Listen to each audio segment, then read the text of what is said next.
Welcome to the Righteous Kitchen. I am getting ready to prepare coconut pecan filling and frosting. This is the standard frosting that you would use for German's chocolate cake. It's that luscious, decadent coconut and pecan frosting that everybody loves. I have a electric skillet, and it has a large surface area. So whenever you have a larger surface area, it's going to take less cook time. So remember that as we're going through the recipe. There's no heat on the pan right now. So I'm going to put my sugar and egg yolks, and I'll start to whisk.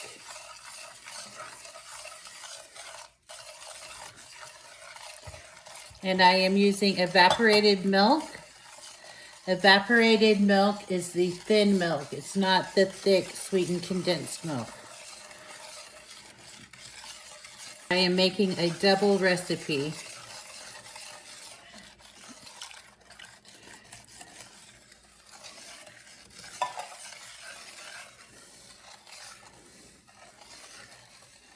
Here's my second can of evaporated milk and vanilla extract. I'm going to add softened butter. I just want to dissolve the sugar and get everything blended before the heat goes on.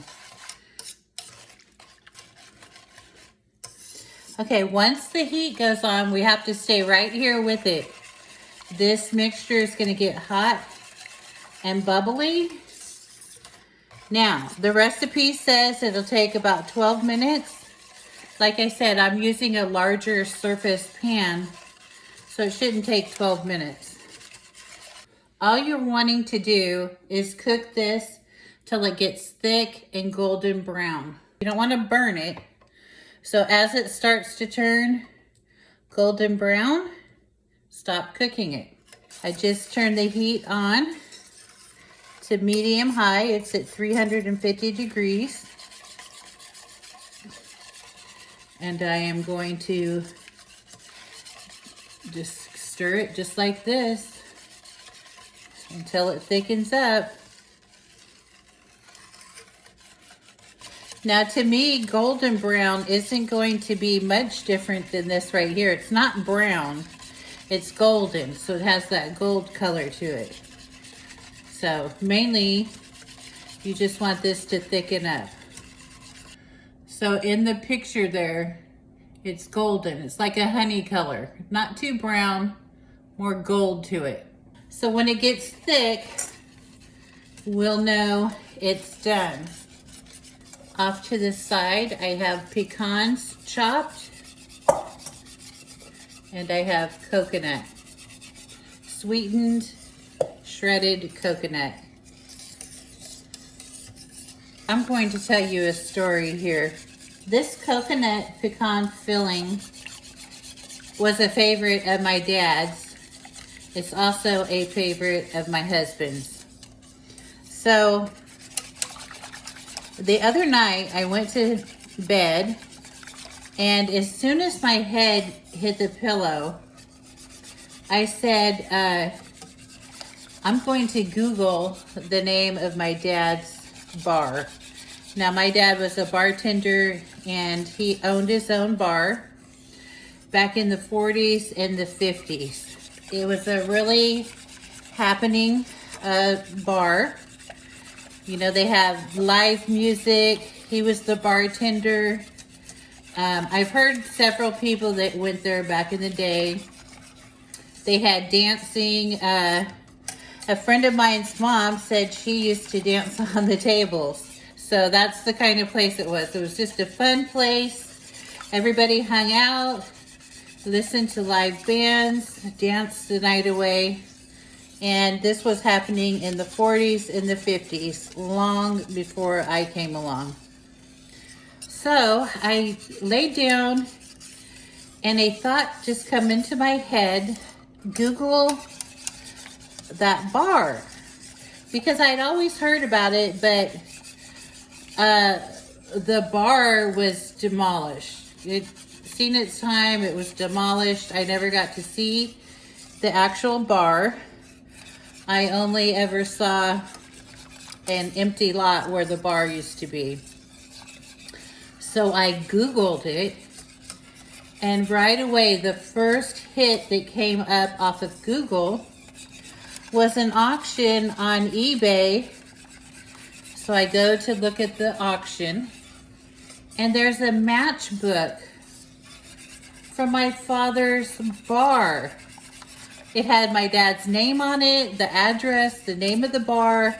No doubt that this came from my dad. My dad, you know, had these matchbooks printed up.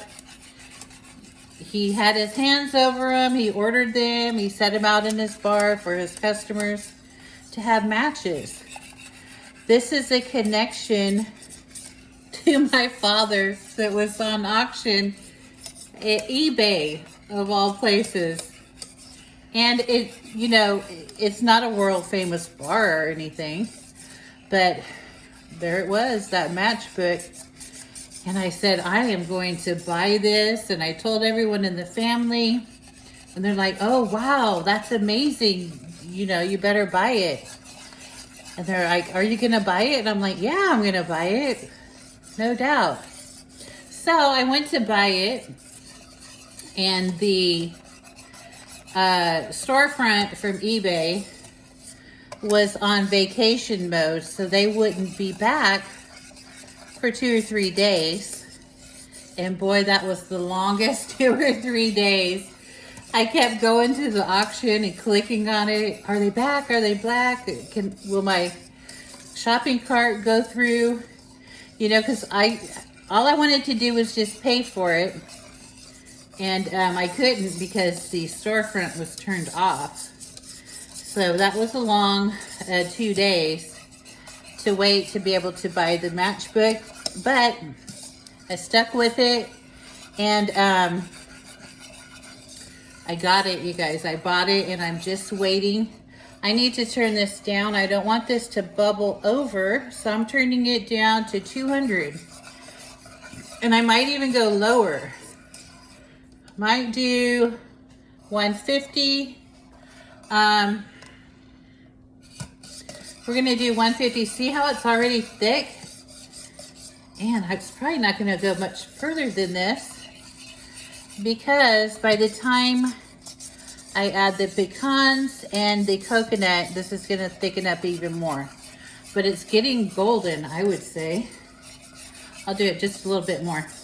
But I was able to purchase the matchbook, and you know, I haven't talked to the storefront owner on eBay or anything. I'm just, you know, no sense of telling him anything. He doesn't care. He's just selling matchbooks. So I'm assuming that the matchbook will arrive in the mail by the end of this month. So that is something to really look forward to. It's amazing. My father's been gone for, I think, 15 years now. Just 15 years he's been gone. And how valuable a little matchbook. And this isn't a pristine matchbook with all the matches and stuff. There's no matches in it. It's just the cover. It's been worn, but the print is fine, and you can see everything. You know, it's good print on it and everything. But that little matchbook tells a story, and it's priceless to me. You know, it's very priceless, and everybody thinks it's cool, and it's one of those heirlooms that is going to be passed on down the family. I think that's just, you know, we don't have to get caught up in houses and money and all those kind of things. I am ecstatic to have my dad's matchbook from his business. You know, I think it's just a wonderful thing. So that's my little story. And I think of him every time I make this. I think of him. I don't want to put his name or anything. But there's my dad. There's a picture of him. He's on the recipe card, and I think of him every time. Okay, we're cutting the heat off of this. It's thick. It's golden. It looks beautiful. And I am going to add the pecans. I'm going to hold back a little bit because I want to see how thick this is going to get. And I am going to add the coconut. Same thing with this. I'm going to hold back some of that because I need to see how thick this is going to be.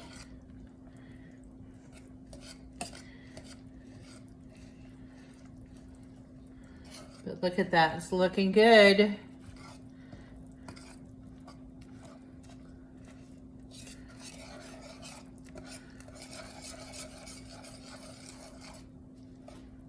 Now you want to be careful stirring this. I have a tendency, I really want to get in here and stir, but you have to remember this is very hot and I don't want any of it to splash on me. Okay, I'm going to add the remainder of the pecans. Get those in there.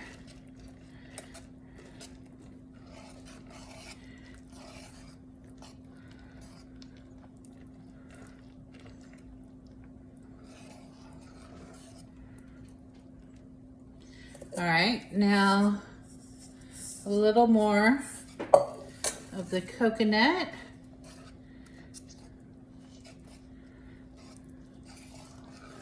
Oh, this is looking beautiful. You know, this is a nice frosting. It is rich, it is decadent, but there's something about these nuts that really breaks up the sweetness of the chocolate cake. I mean, you start eating it and you just want to eat more and more. And I call this a guy frosting. I think the guys really like this coconut pecan frosting. All right, this is it. So, it does go faster if you use a larger pan. You just want it to thicken up. It doesn't have to get brown. You want it golden. And I think that's the key. You want it golden and thick. And then just add a little bit of the nuts and the coconut until it's like you like it. And I think this looks perfect.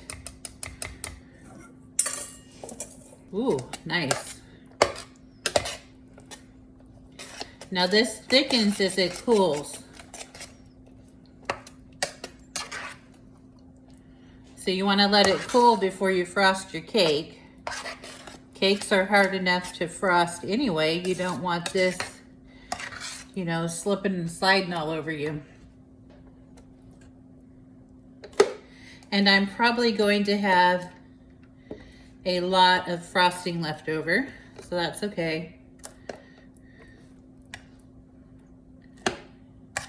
But I am doing a layer cake, and I might do a triple layer cake. So I wanted to make sure that I have plenty of frosting to get the job done. All right, let's get you a close-up of this coconut, pecan frosting, and filling. Look at that. This will thicken as it cools. Keep it airtight, covered, until you're ready to frost.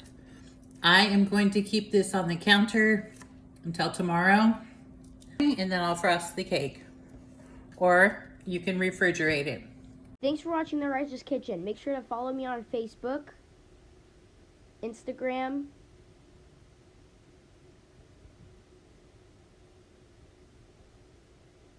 and TikTok.